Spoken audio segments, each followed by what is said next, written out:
آپ نے ایک بیان دیا تھا کہ جس کے اوپر آپ کو نوٹس بھی سرو ہوا کہ کچھ لوگوں کو اسائنمنٹس دی جاتی ہیں.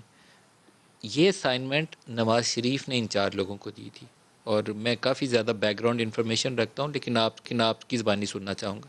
جو بات آپ نے کی ہے، میں اس کو آگے بڑھاتے ہوئے صرف اتنا کہوں گا کہ ایک قانونی حکم تھا، اور جب یہ بات پارلیمان کے سامنے رکھی گئی تو یقیناً جو آپ بات کر رہے ہیں، کچھ لوگ یہاں سے گئے اور انہوں نے جا کے میاں صاحب سے مشاورت کی، اور واپسی پر جب وہ آئے تو انہوں نے پارلیمانی کمیٹی کی میٹنگ میں وہ باتیں کیں، مگر نواز شریف صاحب نے اس وقت حتمی فیصلہ نہیں کیا تھا. یہ بات ضرور کی تھی کہ آپ یہ پارلیمانی کمیٹی میں جا کے رکھیں، اور اس کے بعد قائمہ کمیٹی میں یہ قانون جو وضاحت نہیں ہے، جو حکم ہے، اس کو دور کرنے کے لیے قائمہ کمیٹی اور پارلیمان کے اندر بحث کی جائے، اس کے بعد حتمی فیصلہ کیا جائے. مگر جو اختلاف ہوا تھا جس بات پہ، وہ یہ تھا کہ اس پروسیس کو بائی پاس کر کے اس قانون کو پاس کروا دیا گیا. مگر میں یہ ضرور کہتا جاؤں ندیم ملک صاحب،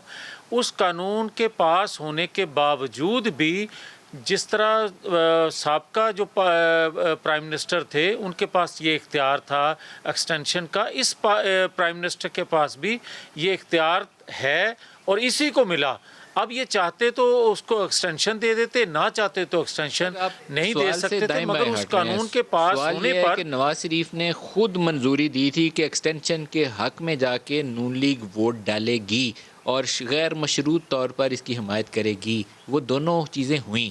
کیا آپ کو کوئی یقین دہانی تھی اس کی کہ ان ریٹرن آپ کو کنسیشن مل جائے گی، نواز شریف کو کیا فائدے مل میں جائیں جو گے؟ بات کہہ رہا ہوں نا، میں کیونکہ اس پارلیمانی کمیٹی میں تھا اور بہت سے لوگوں نے اس بات پر اعتراض کیا تھا، اور 2 رائے آئی تھی سامنے کہ ایک اس کے حق میں رائے تھی، ایک اس کے خلاف رائے تھی. مگر اس وقت جو جماعت کی قیادت یہاں پاکستان کے اندر لوگ کر رہے تھے، ان کی جو رائے تھی وہ پرویل کی، اس وجہ سے کہ ان کا کہنا تھا کہ ہم لندن سے ہو کے آئے ہیں اور یہ بات ہم وثوق سے کہہ رہے ہیں کہ ہم منظوری لے کر آئے ہیں. مگر میرے علم کے مطابق اور بہت سارے لوگوں کے علم کے مطابق نواز شریف نے حتمی فیصلہ نہیں دیا تھا.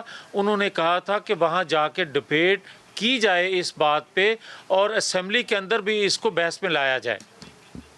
سر صرف ڈیبیٹ کرنے کے لیے ایک ٹائم لائن کی بات کی گئی تھی، ادروائز سپورٹ پوری دی گئی تھی. میں اس کی کافی بیک گراؤنڈ سے واقف ہوں. صرف ترتیب دی گئی تھی کہ 2 دن بحث کر لیں، 3 دن بحث کر لیں، اس کے علاوہ کوئی شرط رکھی نہیں تھی گئی. ایسی آپ کہیں تو اب آپ کی مرضی ہے، سیاسی بیان ہے، آپ جو بھی دے سکتے ہیں.